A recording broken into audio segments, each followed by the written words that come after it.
Hello students, स्वागत है आप सभी का मेरे instant Ved Prakash coaching centre में। हम लोग कल पढ़े थे गॉस के प्रमेय का अनुप्रयोग, जिसमें हम लोग पढ़े थे क्या चीज, अनंत लंबाई के आवेशित तार के कारण उत्पन्न वैद्युत क्षेत्र और फिर गोलीय कोष के कारण, जिसमें हम लोग चालकीय और अचालकीय दोनों पढ़ चुके हैं। आज हम लोग पढ़ेंगे क्या चीज, अनंत विस्तार की समतल चादर के कारण उत्पन्न वैद्युत क्षेत्र की तीव्रता। आइए देखते हैं हम लोग चौथा अनुप्रयोग, अनंत विस्तार की आवेशित चादर के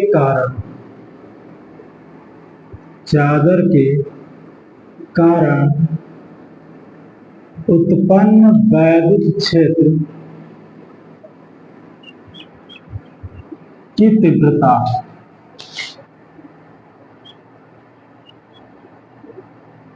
तो समझिएगा, इसमें हमें क्या करना है कि एक अनंत विस्तार का क्या करना है, चादर लेना है, जो हम क्या करेंगे, इस प्रकार से इसको रखेंगे। आ रहा समझना? तो मान लीजिए कि ये आपका एक हो गया क्या चीज, समतल चादर। ये है आपका समतल चादर और जिसके ऊपर क्या है, प्लस आवेश उपस्थित है। ठीक है, ये आपका हो गया समतल चादर जिसपे प्लस आवेश उपस्थित है। ठीक है, अब हमें क्या निकालना है, इसके कारण वैद्युत क्षेत्र निकालना है। तो आप मान लो कि यदि इस प्लेट को आप ऐसे खड़ा किए हो, तो इस प्लेट के कारण r दूरी पे हमें क्या करना है, वैद्युत क्षेत्र की तीव्रता ज्ञात करनी है। तो हम करते क्या है, इसका एक छोटा सा भाग ले लेते हैं। इस समतल चादर का हम क्या करते हैं, एक छोटा सा भाग ले लेते हैं, जिसके कारण r दूरी पर एक बिंदु P को स्थित करते हैं और जहां हमें वैद्युत क्षेत्र की तीव्रता क्या करनी होती है, ज्ञात करनी होती है। तो अब एक चीज यहाँ पे ध्यान दीजिएगा, यदि इधर आप r दूरी लिए हो तो इधर भी हमें क्या करना पड़ेगा, r दूरी लेना पड़ेगा दोनों दिशा में। और इसको हम क्या करेंगे कि एक बंद बेलनाकार पृष्ठ के अंतर्गत क्या करेंगे, ले लेंगे। ठीक है, तो आपको बताया जा चुका है कि यदि कोई बेलनाकार पृष्ठ है तो इसके टोटल कितने पृष्ठ होंगे, 3 पृष्ठ। समझिएगा, एक पृष्ठ आपका ये वाला हो गया, एक पृष्ठ आपका ये है और एक पृष्ठ ये है। ठीक है ना? तो इसको हम पहला पृष्ठ यदि माने तो इससे गुजरने वाला वैद्युत फ्लक्स कितना, ∅1।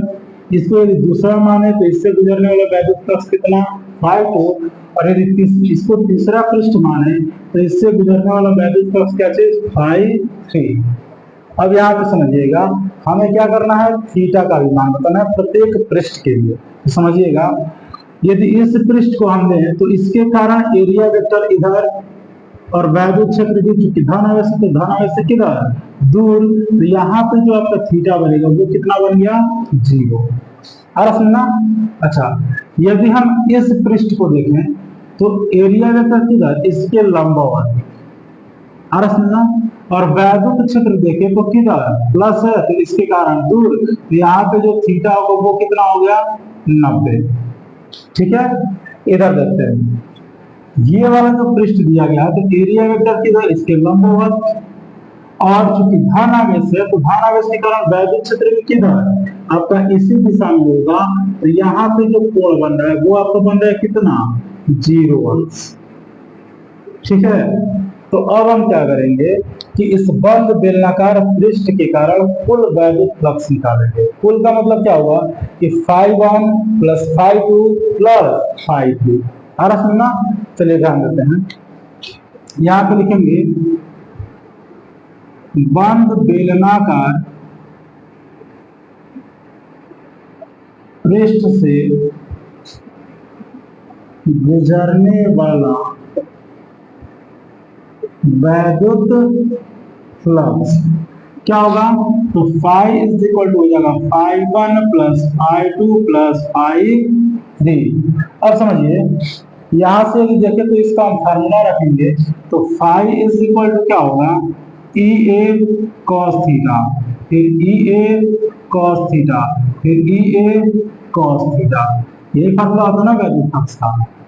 अब यहाँ पे थीटा का मान रखिए, तो थीटा यदि पहले पृष्ठ के कारण जैसे तो थीटा का मान कितना 0, दूसरे के कारण 90 और तीसरे के कारण 0।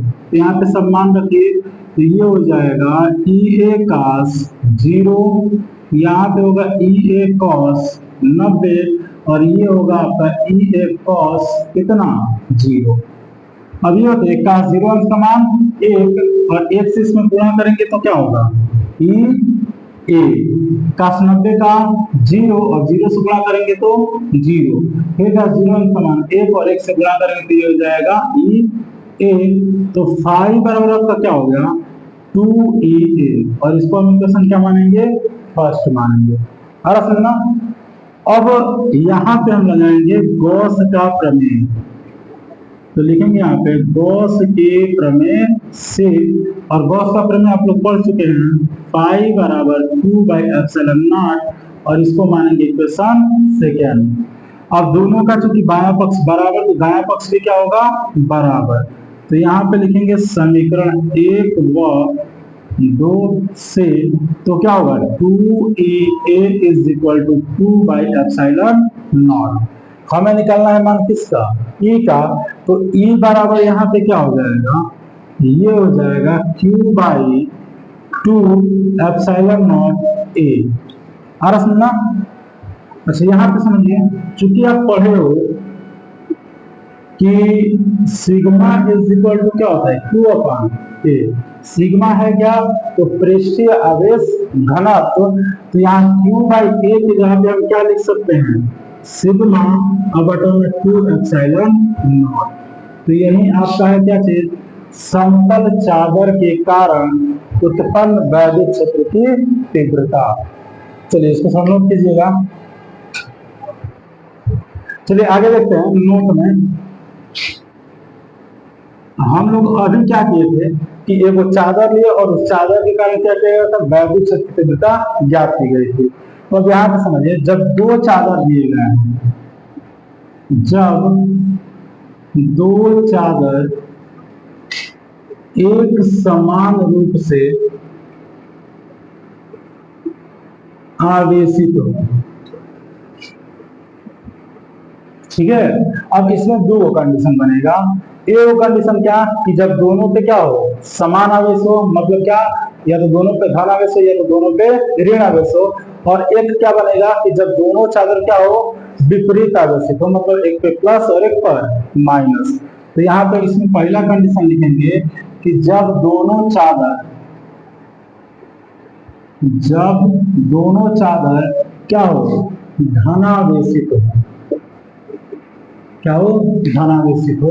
तो समझिए यहाँ पे हम बना ले रहे हैं दो चादर, ठीक है। ये हो गया आपका क्या चीज दो चादर और जिस पर क्या है धन आवेश उपस्थित है। अब इनके कारण हमें क्या करना है कि इन दोनों चादरों के बाहर तथा इनके बीच में वैद्युत क्षेत्र की तीव्रता ज्ञात करनी है। तो हम यहाँ पे बिंदु ले रहे हैं क्या चीज P, यहाँ पे ले रहे हैं Q और यहाँ पे ले रहे हैं क्या चीज R। तो इन तीनों बिंदु पे हमें क्या करना है वैद्युत क्षेत्र की तीव्रता ज्ञात करनी है। तो समझिए यदि बिंदु हम P पर देखें तो यहाँ पे जो वैद्युत क्षेत्र होगा, अब मान लीजिए यहाँ पे धन आवेश है तो धन आवेश के कारण वैद्युत क्षेत्र किधर बाहर की ओर। समझना। और यदि इस प्लेट के कारण देखें तो इसके भी धन आवेश है और धन आवेश के कारण वैद्युत क्षेत्र किधर बाहर की ओर। अब यहाँ पे देखिए दोनों की दिशा क्या होगा समान, और जब दिशा समान होता है तो हम परिणामी कैसे निकालते हैं दोनों को जोड़ करके, ठीक है। अच्छा अब यदि R पे हम देखें तो इस प्लेट के यदि कारण देखें तो इस प्लेट के कारण क्या होगा वैद्युत क्षेत्र किधर बाहर की ओर। ना। और यदि इस प्लेट के कारण देखें तो ये भी आपका धन आवेश और धन आवेश से वैद्युत क्षेत्र किधर दूर, तो ये भी आपका हो गया क्या चीज बाहर। अर्थात जो मान आपका बिंदु P पे होगा वही मान आपका बिंदु क्या होगा R पे होगा। समझे। अच्छा एक चीज हम मान लेते हैं कि इसका जो एरिया है वो क्या है A है और इसका जो पृष्ठीय आवेश घनत्व है वो क्या है सिग्मा। समझना। तो यहाँ पे थोड़ा ध्यान दीजिएगा, यहाँ पे लिखेंगे बिंदु P व आर पर उत्पन्न वैद्युत क्षेत्र, समझिए। तो वैद्युत क्षेत्र E बराबर क्या हो जाएगा, तो E1 प्लस E2, ठीक है। और अभी आप एगो प्लेट के कारण वैद्युत क्षेत्र निकाले कितना, तो सिग्मा बटा में 2 एप्सिलॉन नॉट, तो ये भी होगा सिग्मा बटा 2 एप्सिलॉन नॉट।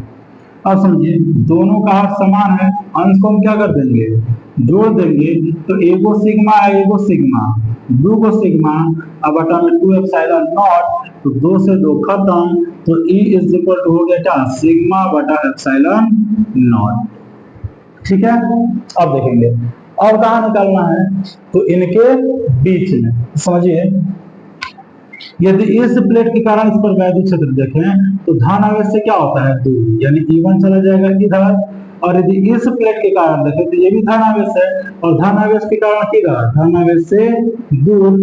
अब यहाँ पे हो गया दोनों की दिशा क्या चीज, एक दूसरे के विपरीत, और जब विपरीत होंगे तो परिणामी हम क्या करते हैं, दोनों को घटाते हैं। तो यहाँ पे लिखेंगे कि बिंदु Q पर परिणामी तीव्रता, तो यहाँ पे जो E होगा ये हो जाएगा E1 माइनस E2, ठीक है ना। और E1 का मान आप लोग जानते हैं सिग्मा बाई 2 एप्सिलॉन नॉट, और E2 का मान भी सिग्मा बाई 2 एप्सिलॉन नॉट। तो इस स्थिति में क्या होगा, दोनों का मान समान है, और घटाएंगे तो कितना, 0। सुनना, अर्थात जब दोनों प्लेटें क्या हो, धनावेशित हो, तो उस स्थिति में प्लेट के बीच में वैद्युत क्षेत्र कितना, 0, तथा इनके बाहर कितना, सिग्मा बाई एप्सिलॉन नॉट। सुनना, अब दूसरा इसका कंडीशन हम पढ़ेंगे कि एगो प्लेट को हम धनावेशित करेंगे और एगो प्लेट को ऋणावेशित करेंगे, उस स्थिति में भी इनके बाहर तथा इनके बीच में क्या करना है, वैद्युत क्षेत्र ज्ञात करना है। नोट करिएगा इसको। देखेंगे अगला, जब दोनों चादर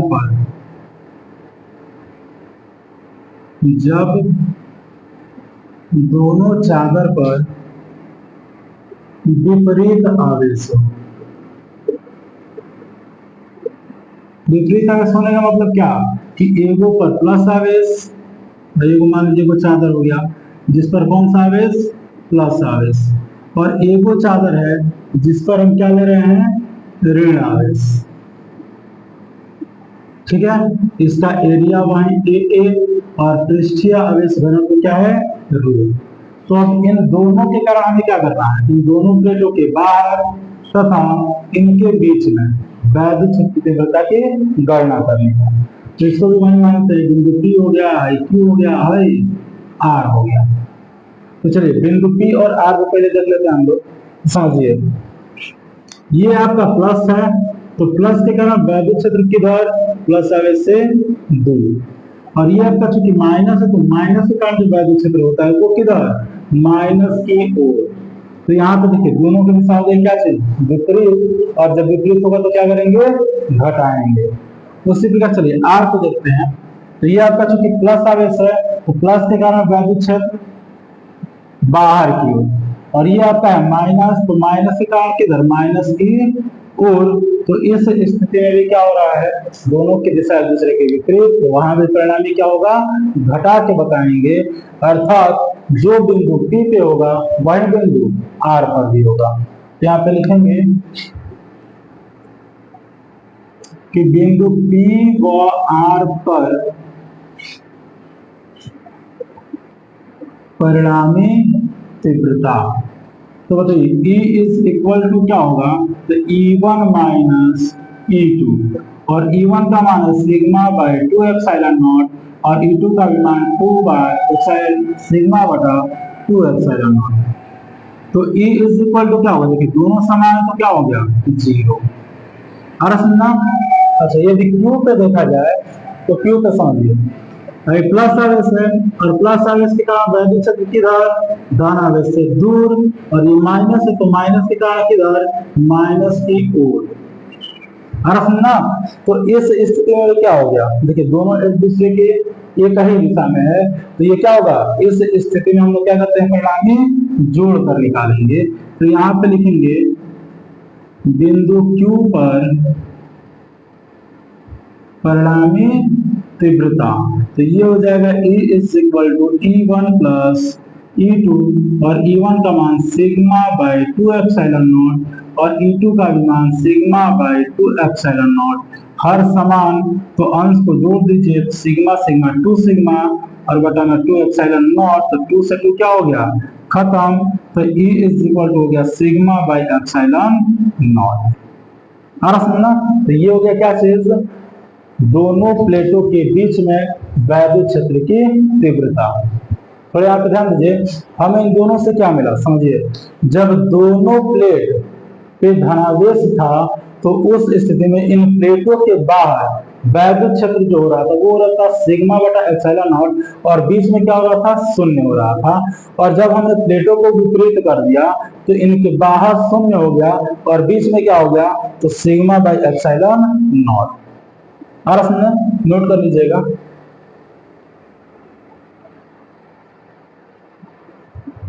तो इस तरह से आप लोग का गॉस का प्रमेय और उसका अनुप्रयोग का भी चैप्टर क्या हो गया, समाप्त हो गया। कल से हम लोग पढ़ेंगे क्या चीज, विभव के बारे में, ठीक है। और यदि वीडियो का क्वालिटी अच्छा नहीं है तो आप क्वालिटी को क्या कर लीजिएगा, थोड़ा सा बढ़ा लीजिएगा, ठीक है। चलिए आज के लिए बस इतना ही।